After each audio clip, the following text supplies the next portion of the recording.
Great. Thanks everyone for joining us today. We are super excited for this conversation. And today, our Power Lunch is going to be all about the Office of the Public Advocate. And we are very privileged to be joined by Heather Sanborn, who is our public advocate.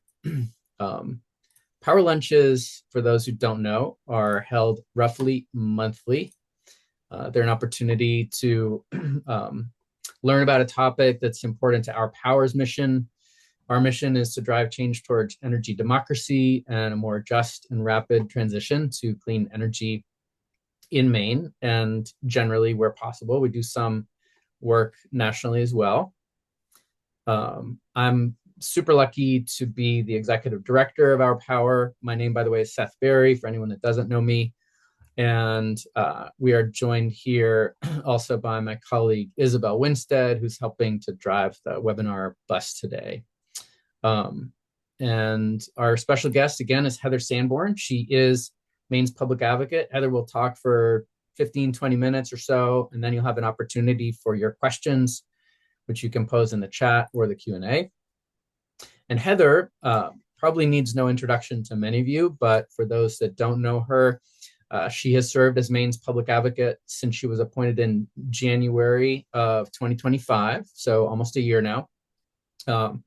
She's a member of the executive committee of the National Association of State Utility Consumer Advocates, so the state association of people like her, and also the advisory committee for the Critical Consumer Issues Forum. Heather, from 2016 to 2022, was in the Maine House of Representatives and then the Maine Senate. I was very fortunate to serve with her on the Energy, Utilities, and Technology Committee, where she mastered the details of that very complex committee very rapidly. And then she went on to the Health Insurance and Financial Services Committee, which is even more complex, I think. And once again, mastered it rapidly and was just an extraordinary expert and champion for consumers on those issues, energy and healthcare and others, in her time in the legislature. She and her husband, Nathan, also co-founded Rising Tide, which is a fantastic craft brewery in Portland. Earlier, Heather practiced law at Brannon Isaacson in Lewiston, Ropes and Gray in Boston. She was a law clerk in the First Circuit Court of Appeals. And she spent some time teaching at high school level in Cape Elizabeth. So Heather holds a law degree, obviously, UMaine Law, and a master's in educational leadership from the University of Southern Maine. She'll be educating us today. And she's a graduate of Middlebury as an undergrad, where she was salutatorian. So we're really excited to hear from you, Heather, about electricity prices, about the work of your office, and I'll turn it over to you for your presentation. Thanks so much, Seth, for that nice introduction, and it's great to be here, and a little terrifying to see all of the folks who know a lot about utilities who are on the line, but I'm really honored to be at the helm of the Office of the Public Advocate.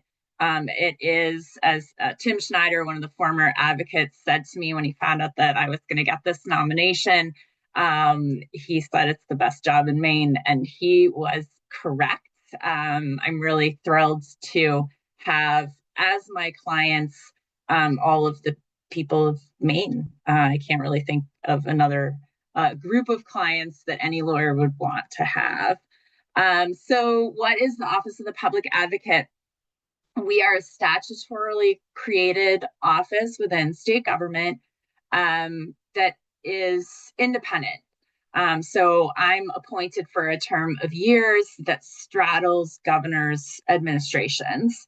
And that's important. I do not have to ask permission of the governor to take positions on either legislation or regulatory matters in front of the Public Utilities Commission or the federal agencies. And I think that's really important. To know that we are that independent voice representing the interests of Maine ratepayers. We have a statutory obligation to advocate at the legislature for policy related to regulated utilities, in front of the Public Utilities Commission, and then in front of our regional utilities agencies like ISO New England, and then also at FERC. And our office has actually been unusually active at FERC, and I'll talk a little bit about that as my presentation goes forward. We also have a consumer advocate function directly in our office as well. We have Elizabeth Dupre who will answer your calls. You may leave a voicemail or send an email and with consumer issues specifically related to questions about your own electric bill, your own community solar subscription, your own competitive electric provider contract, issues with water or gas service. We can help navigate you to the right resource for all of those things.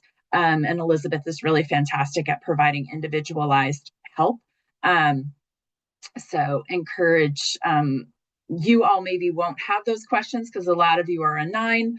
But if you have friends or family or folks you just meet at the grocery store who have questions or concerns or think that they're being billed while their campus shut down and how could they possibly be getting this bill, the Consumer Advocate is a great place to go. And you can find our contact information right on our website for the OPA.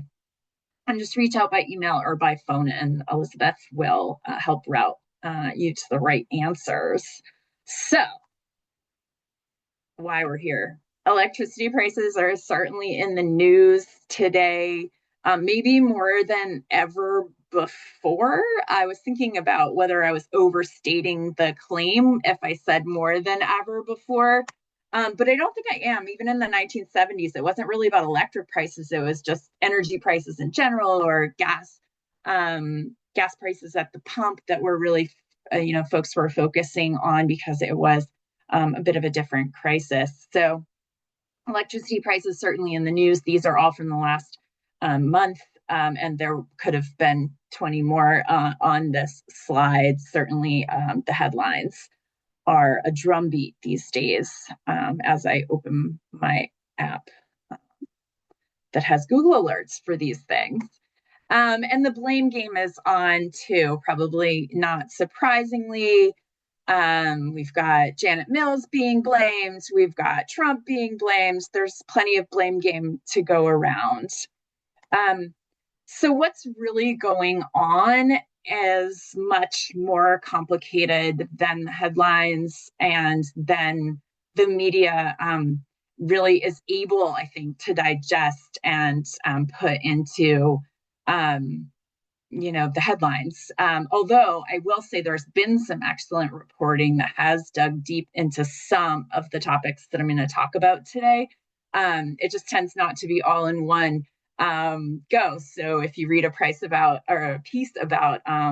supply prices, you might understand that, but maybe not really understand how it relates to some other part of your bill. So I'm going to try to run through some highlights of what's driving these electricity increases in price and really break it down. So I love this graphic.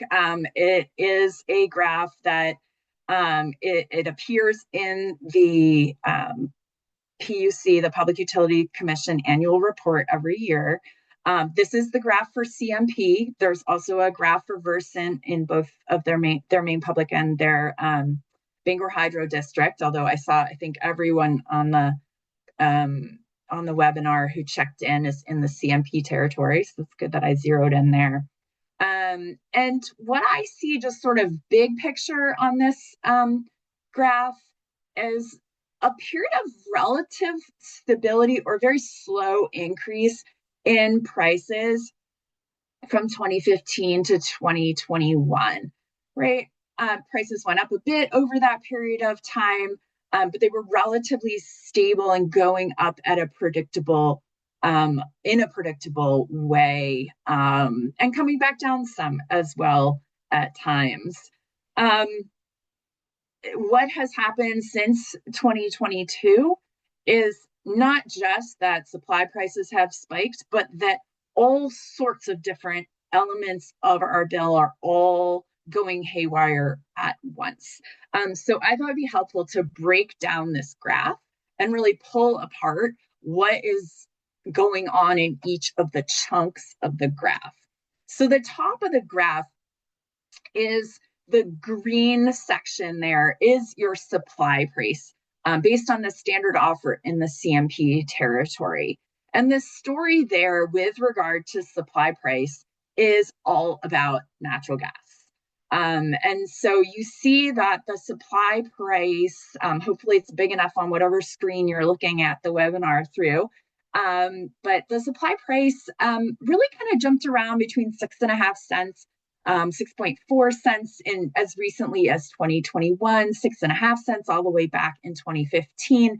And it's really been in a range of reasonableness, I would call it between 6 to 8 cents on average over that earlier period.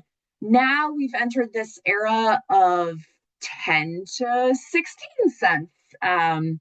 And we remain in that era. The news just before Thanksgiving was that the bids for this year for CMP's standard offer will be 12.7 cents per kilowatt hour as compared to 10.6 cents in this graph that you can see on the screen, which is from the beginning of 2025. So all of the prices in the screen are from January 1st, 2025, from the most recent PUC's annual report.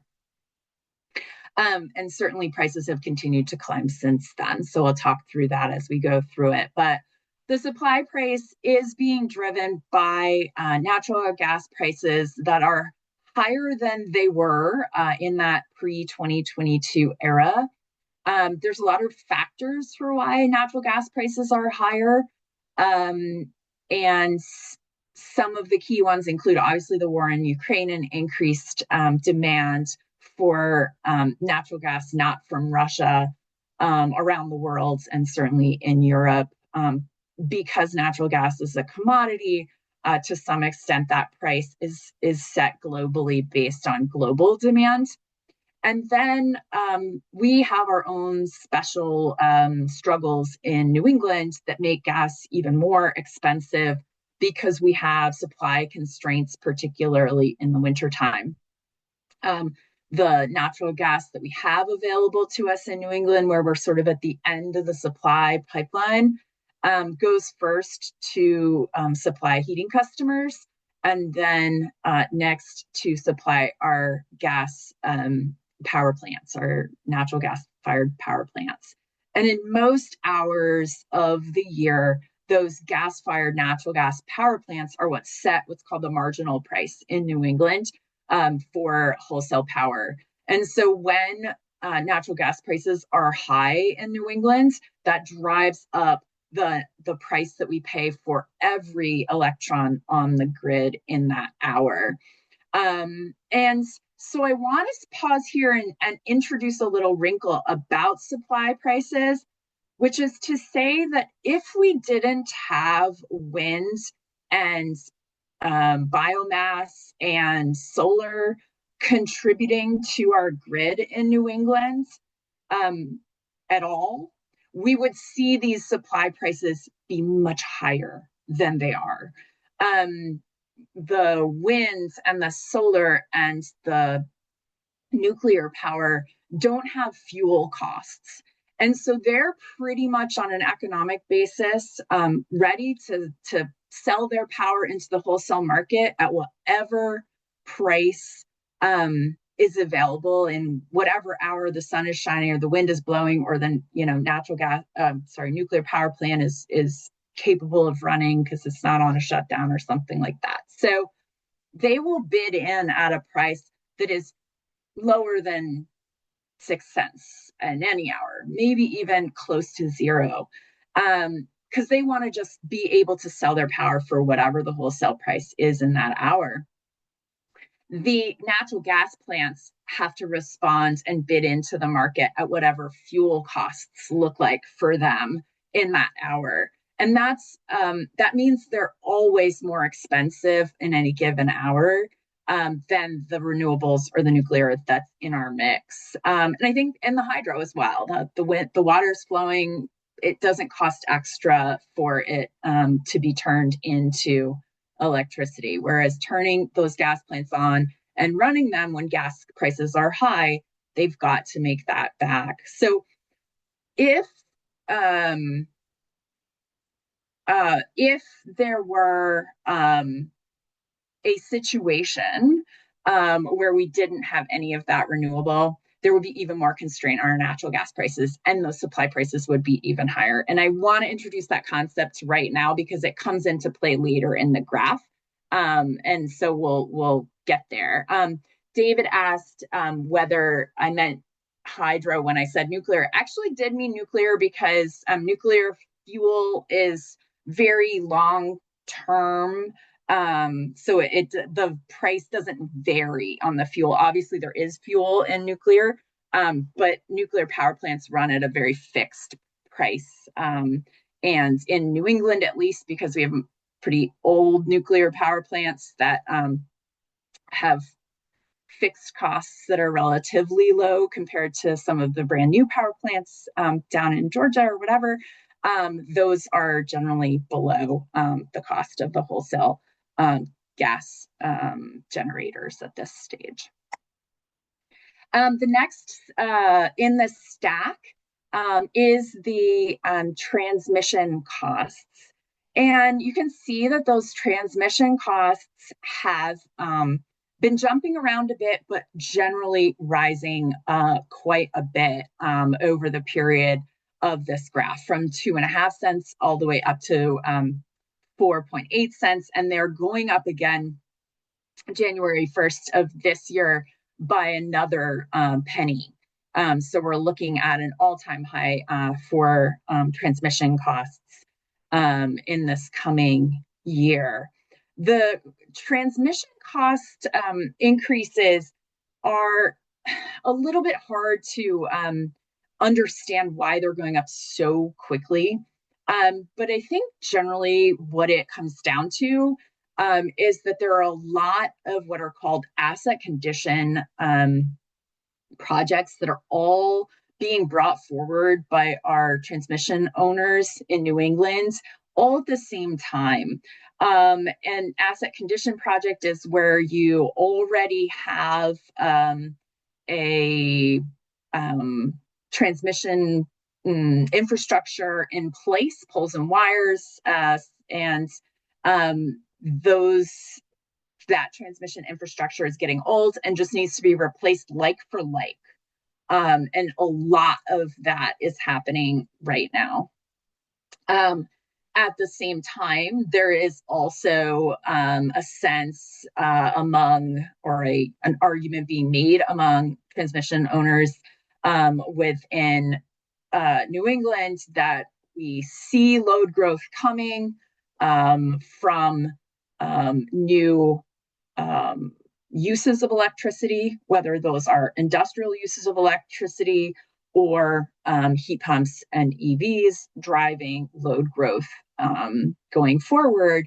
And so we need to ensure that we have transmission upgrades to accommodate that load growth. We're seeing that in a proposal right now from CMP to upgrade the area just north of Portland in their sort of local transmission system. And so again, here, there's a lot of complexity to what's driving those costs up. The regulatory agency that controls transmission or regulates transmission and controls prices for transmission is FERC. And so locally, we don't have as much control, although in Maine, we are fortunate to have a process where the PUC does get to review transmission projects and can push back on their prudence in Maine. That is not the case in every state within New England, and we do pay a share of all the transmission costs within New England. We pay a share that's proportional to our demand on the electric grid in Maine. And that share that we pay is right around 9 or 10%.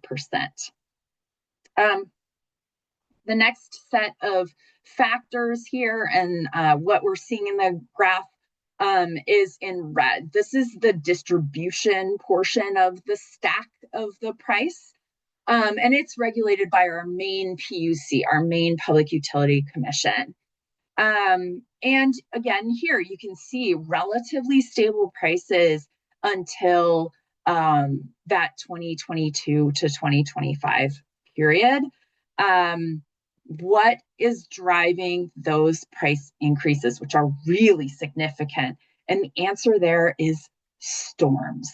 On your electric bill, the average electric bill, which is about $160 a month in CMP territory, there's $20 of that $160, $20 of it is related to storms that occurred in 2023 and 2024 specifically, like specific dates of specific storms that occurred in those years.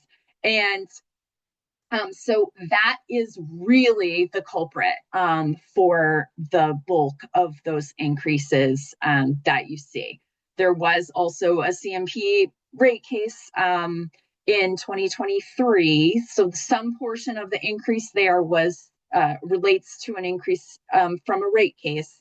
But most of this relates to a resetting or to a extraordinary recovery of storm costs. And we'll talk more about that in my next slide as well.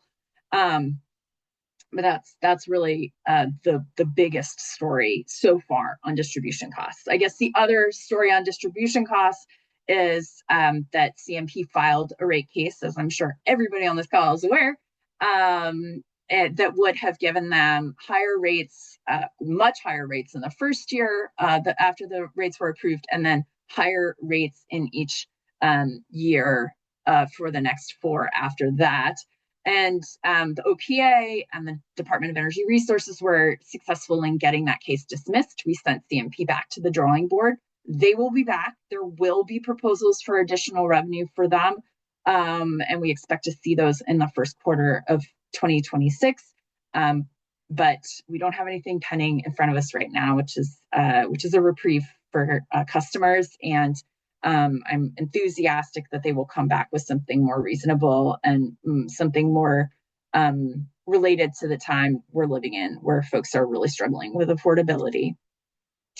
And then orange, sometimes they're called stranded costs in the biz, in the lingo. I think renewable subsidies is probably a more straightforward thing to call them. And that is what they are. There are 2 elements primarily of these renewable subsidies. One is net energy billing costs, and those are primarily driven by our front of the meter community solar program that was originated in 2019. And we saw most of those projects go live from 2023 to 2025. The other element of renewable subsidies is our fixed price power purchase agreements that the PUC has ordered our utilities to enter into with wind resources, biomass resources, and with solar resources at a grid scale.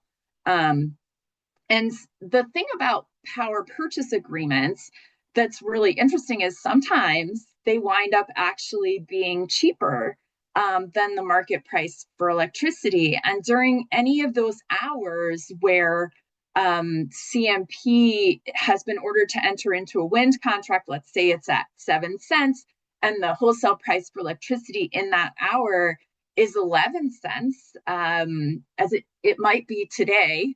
It might be even higher than that. Wind is blowing really hard, which is why I say it. They will be able to sell that power for a profit. And those profits on their supply contracts also flow through this orange section. And that's why in 2022, you can see that the stranded costs were actually negative. And that's because the power purchase agreements that year on net were actually in the money. They were good for reducing our electric bills um, through the mechanism of stranded costs. So it's important to note that not all renewable subsidies end up actually being a cost. The other thing here is that, as I mentioned earlier, if we didn't have any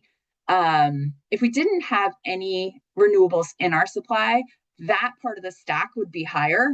Um, I don't know, and nobody really knows because it's a counterfactual how much higher. Um, but that is modeled. So it's a concept called price suppression, where the more low cost resources you put into the stack, the fewer high cost natural gas, oil fired, or coal fired plants we have to turn on the coldest days and the hottest days. Um, and the concept of negative stranded costs, I got a question, um, is basically the idea that our power purchase agreements are sometimes giving us a profit as opposed to being an expense. And when our power purchase agreements are a profit, the way that profit flows back through our electric bills is actually on the delivery side of our bill, which is a little weird and doesn't make a lot of sense. And that may be something we take a run at trying to fix at some point. But it creates what is effectively a credit back to Mainers on their bills when those stranded costs are adjusted. That credit might be offset by the subsidies for net energy billing, but basically that's what's getting netted out in those stranded costs. I hope that makes sense. Um, Great. Um, so what can we do about it is the next question. And because there's so many different elements of what's driving up the costs, we have to break down the what can we do about it into similar buckets. And I think the we that I meant in this particular lens and presentation is the OPA. But as opposed to sort of a people powered movement, but there are definitely some things here that the OPA could use support on.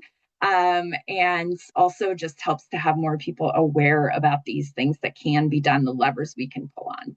So let's go through them in the same order, starting with supply costs. We could change the way we buy our supply. Right now, the PUC solicits bids for our standard offer once a year in November, buys just the electricity that we think we're going to need for the next 12 months and buys it at one fixed price for those 12 months. There are almost an infinite other number of other ways we could structure that process, or we could change that process to be structured differently, entirely differently.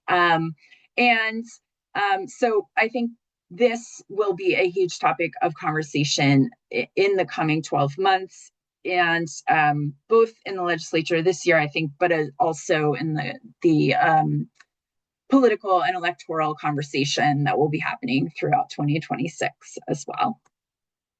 We also need to fix some ISO New England rules that are adding unnecessary costs right now.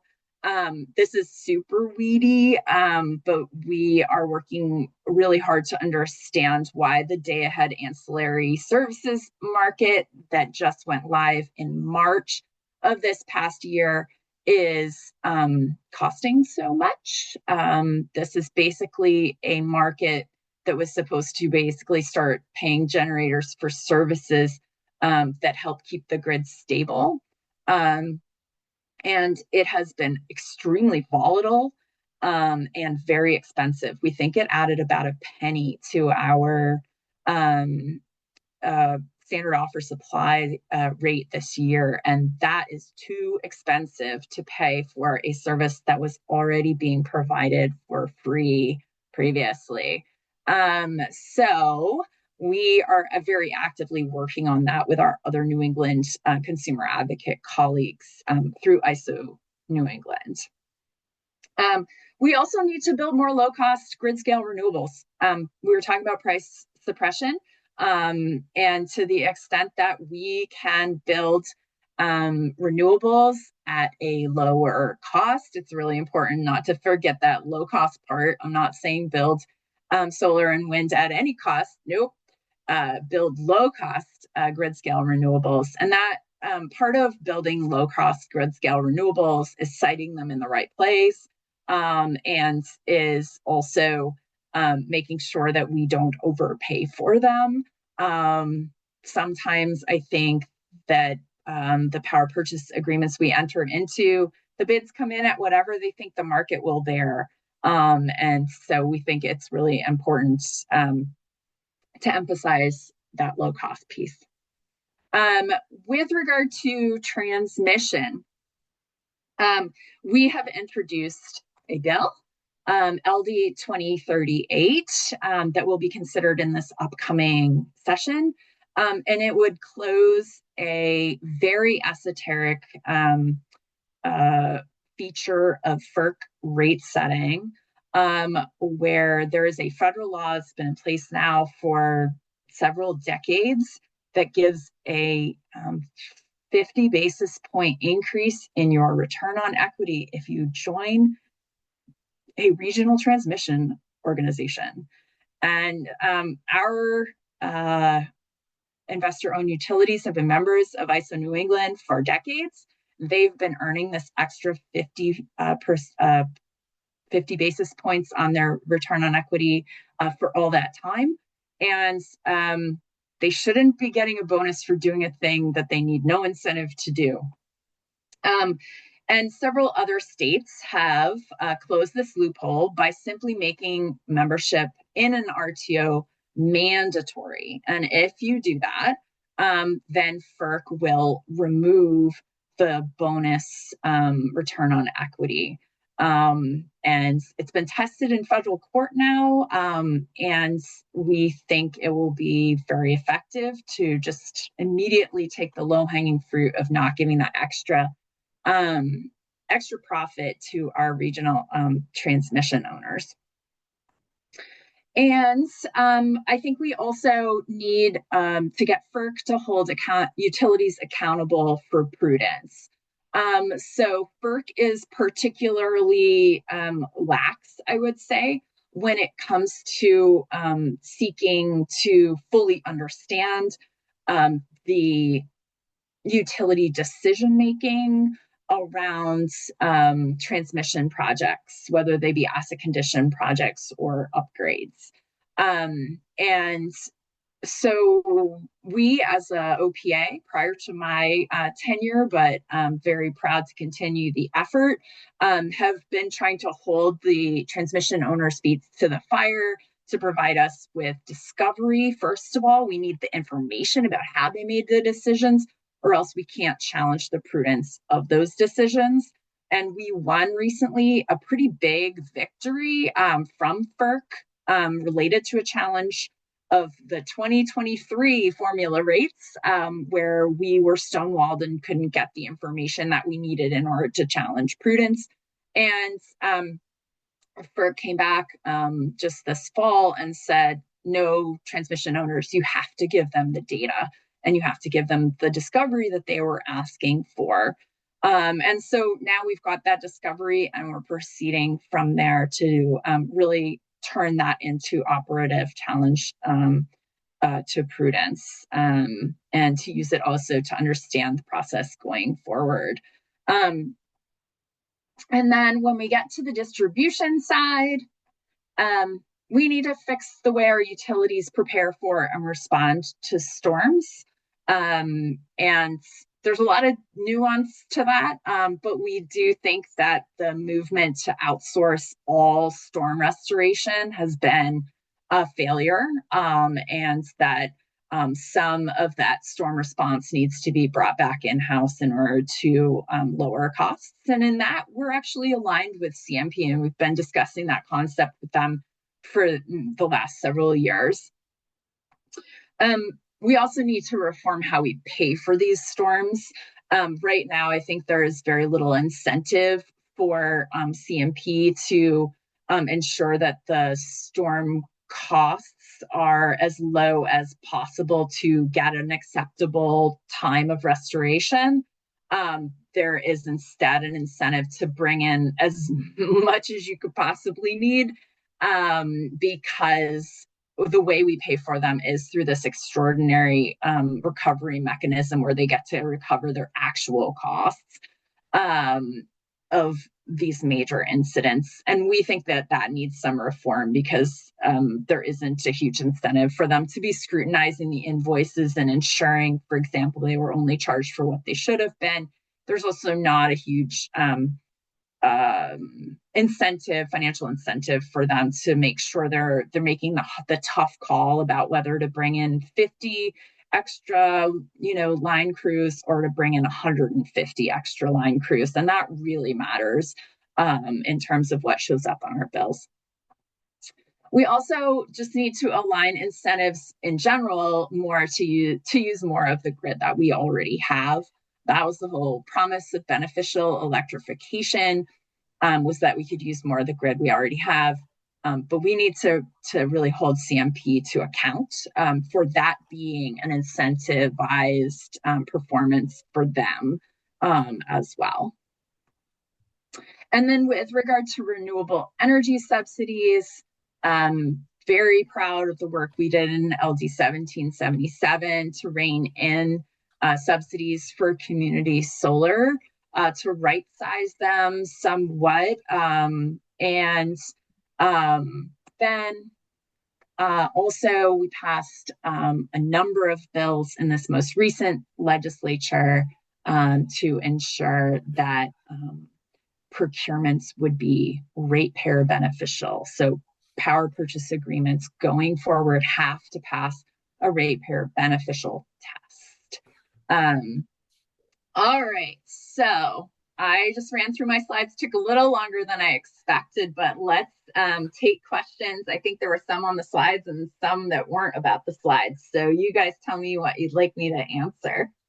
Yes, fantastic. That was a really, really great tour of what's driving our costs and what we can do about it. And I'm really glad you zeroed in on that topic, Heather, because it is what is foremost in, I think, everyone's mind. So we'll try to move quickly through the questions, consolidate where we can, because it's wonderful to see how many questions are coming. Please do keep typing them, folks. I'm going to start with one that could be as quick as a number, but I realize it may be a little more complicated. Representative Gary Friedman asks, what is a reasonable return on equity for, I'm going to assume he means distribution investments, since that's more in your wheelhouse. Yeah, I mean, I don't want to say a number because that would be a problem. But it's certainly, I think, needs to be calibrated to the amount of risk that the utility is actually taking on. And so the more reconciliation mechanisms that are present in your rate case, the lower the ROE should be. So, for example, like the storm costs that we were talking about, to the extent that those are fully reconcilable and the risk that there will be big storms rests entirely on ratepayers, what's the risk to the utility shareholders? Virtually nothing related to storms. So that, to me, is a downward pressure on the ROE. There were a number of other reconciliation mechanisms that were proposed in CMP's most recent rate case, and that was something we strenuously objected to because it was coupled with an increase in their ROE. And we just don't think that you can both lower the risk and increase the ROE. I will say FERC delivers an even higher ROE. It's like in the 11s, pushing 12, and that seems insane to me for transmission. And it would be good to have the new FERC commissioners really see that that's too high, but it is really hard to go up against the utility lobbyists and get that to happen. Right, and it's driving a lot of that asset condition work, I think, that you referred to earlier. So yeah. Just quickly, I think on asset condition, because that is driving a lot of transmission costs, there was some progress recently made there. Can you just update us on that? So, I mean, I'm not sure Baby exactly what you're steps. referencing. We just won a case in FERC related to discovery around acid condition Yes. cases. I don't know if that's what you were referencing. Isn't Um, the aren't the New England governors and maybe even the ISO starting to take that a little more seriously as well? yeah, there's a number of different initiatives to um, yeah, have more prudence review and more accountability. And it's really because FERC sets the rates and uses a formula rate approach. There, it Mhm. is a difficult setting to really get real prudence Right. review accomplished. And just quickly, selfishly, this is my question. What is prudence? Why is it important? How does that work I in a mean, nutshell? the utilities make their money by building things Mhm. um, because they make a return on their capital investments. That's where their profit comes from. The rest of their costs are at least nominally related to exactly what their operating costs are. And so if they add, a bunch more um, people to answer the phones in their customer service area, that shouldn't be a profit center for them. They just get to charge us a little bit higher rate in order to cover the salaries of those people, but it should be a one for one pass through. But if we let them build big new substation and add a whole bunch more lines, then they not only get to recover the costs that they spend on that, but also a return on that investment as well. And so that's where their profit margin is really created, is in how much fixed assets they get to build. And prudence is the question of should they have built that and should they have paid that much for it when they built it? And it's a really important question because that is where their profits stem from. And as a result, there's a financial incentive to gold plate the system, to overbuild it, to pay too much for it, in order to then get a profit on a higher number. Mhm. Great. So, um, in a traditional rate case, a regulator might say, this expenditure was imprudent, and therefore we're not going to pay you for that. That's on your shareholders. Now we're moving more towards multi-year rates, multi-year rate cases, or rate plans rather, where you don't necessarily have that prudence review as frequently, right? So things might get missed. Yeah, I mean, I think we're about to go through a stakeholder process. It'll be pretty rapid, but it's going to happen in January and February of this coming year, Mhm. where the Public Utilities Commission is going to really think hard about what multi-year rate plans should look like and how to ensure that the financial incentives that are contained within multi-year rate plans drive prudent investment, incentivize prudent investment only, and also protect customers and drive toward affordability as opposed to driving toward utility convenience or utility um, stability or something like that. Affordability is really hopefully going to be the message that comes out of that proceeding. But it's complicated. How do you align those incentives, right? I talked about aligning incentives for as the way we have to drive down distribution costs, but that's easier said than done. And I don't know that anybody has the magic bullet for that. It's incredibly difficult to do. And just when you think you've come up with the cleverest way to do it, you will find that there is a hole in your logic. So I think it's just a continued process of trying to make it a little bit better for ratepayers. Mm. Yeah, that makes sense. And Michael Dunn's question about, um, you know, how if since climate change is driving storms, how do we incentivize the IOUs to prioritize distributed renewable generation? Seems to fit in that bucket, right? I mean, is that one of the things, prioritizing distributed renewables, maybe interconnections, that will be considered as part of the incentives that are in an MYRP? Um, Potentially. Mhm.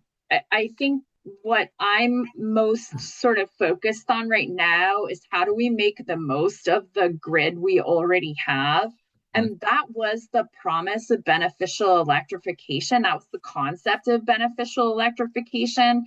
And I think we are struggling right now to have that promise pay off, because the argument that we hear over and over again is the reason we need to spend X bazillion dollars on our distribution system or X bazillion dollars on our Mhm. transmission system is because of all the EVs and the heat pumps that are coming. And that wasn't the point. The point was we already have a distribution system that's plenty big. We used to use a lot more electricity than we do today. So how do we, spread that cost of those fixed poles and wires over a larger amount of kilowatt hours, and therefore save everybody a little bit of money in their rates Mhm. and save the environment at the same time, because um, our electric generation system is getting cleaner and cleaner. And I think the answer is batteries, and we've just got to be better about aligning incentives to get more batteries into the mix. Right now, we do not have good incentives in Maine for folks who are installing distributed generation to include storage. And Mhm. right now, just building more rooftop solar in Maine on a DG base, on a distributed basis, Mhm. that is actually not going to help climate change right now. We have to include storage.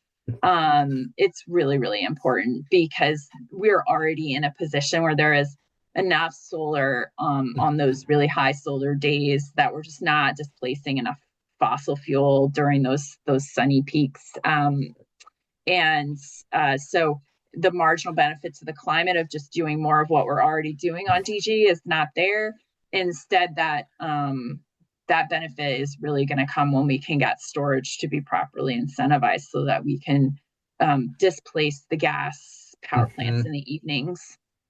So if transmission is your arm and distribution is your fingers, Mm-hmm. like you could theoretically have too much uh, solar on a given finger and need to make it bigger. But if you added some storage, then you could use that existing finger. You wouldn't need to make the distribution line three phase, for example.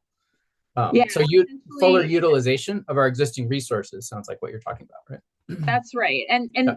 so it could be that storage is on the distribution system. It Mhm. could also mean that storage is actually behind the meter in someone's home, so that Mhm. they're better utilizing their own self-generation, as Mhm. opposed to exporting to the grid when the grid doesn't need it and then importing from the grid when the grid is already constrained. Great. So we could get into this whole rabbit hole with EVs, and we're gonna have you back for that, for Okay. that whole managed load question. But I want to shift to planning. There were a couple questions about grid planning. Where do we stand with that? I know it was a topic in the CMP rate case. Can you just talk about, are utilities working in good faith to create a plan, and will that help? So the plans are due in early January, middle January. And they've certainly been going through the process and the public process that was mandated by the Public Utilities Commission. I will say that the OPA, the integrated grid planning process gives us a lot of heartburn, because, in my view, the sort of original sin of our IGP is that the commission ordered that it be based on the 2024 CELT forecast that ISO New England put out. And the forecast that ISO New England put out in 2024 was bonkers enormous. And the way that the load growth was forecast in 2024 was, let's just assume that every single state policy and goal for beneficial electrification gets done on time. And what would the load forecast look like? And by the way, we're going to assume only 10% of EVs have any managed charging at all. And so you can imagine what that looks like. 2024, so this was written in 2023. It was prior to the most recent presidential election. It was just after the IRA had been passed with all of the new tax credits for EVs and all of the enhanced credits for everything related to renewables, including heat pumps as well. And so there was this like jubilation, and it was reflected in this forecast. The IGPs are based on it, and that means they're incredibly unaffordable and also at this point unrealistic, because we know that that's not going to happen. People don't just set legislative goals and then automatically achieve them. Sometimes we overshoot, we achieve even more than we could have imagined, which has happened with efficiency means heat pumps. But that's not going to happen with regard to EVs. And it's not going to happen necessarily with regard to heat pumps going forward, because a lot of that implementation curve has slowed as it's hit to the next level of saturation.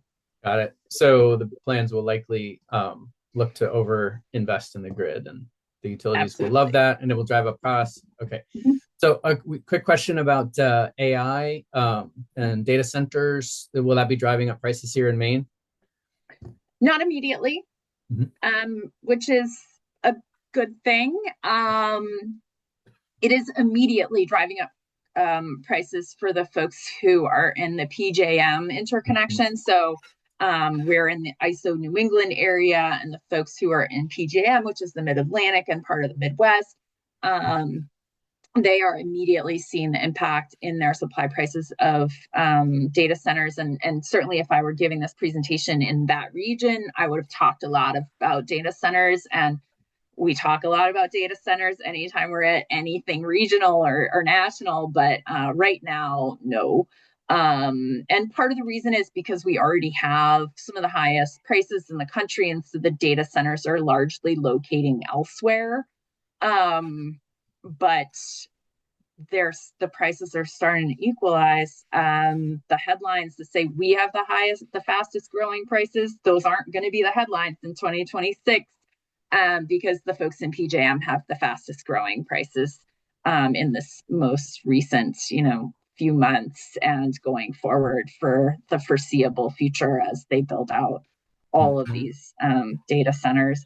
It's also unclear exactly how many of these data centers are really going to come to fruition.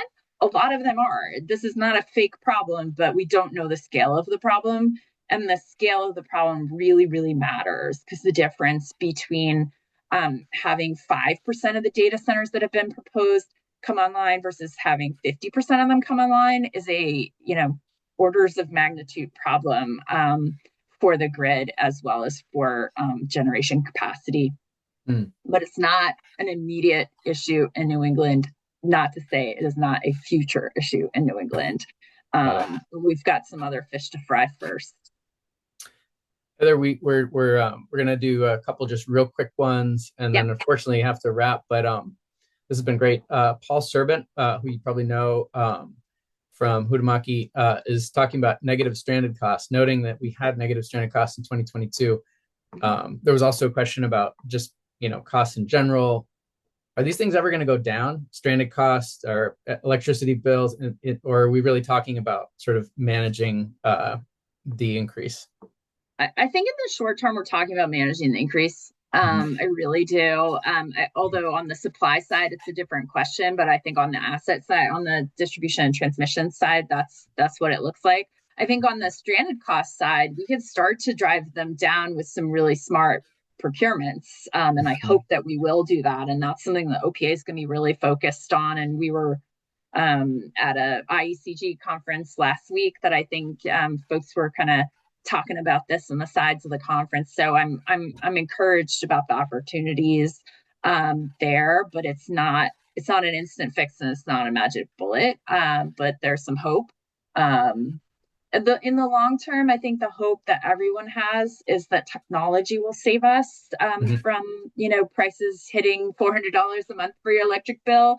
And I hope that's true. And there were a number of questions. I couldn't keep up with them all in the chat on the side of my screen, but things like reconductoring, things Yep. like managed charging, advanced rate making concepts. Someone was talking about reverse time of use. There's a whole bunch of other things.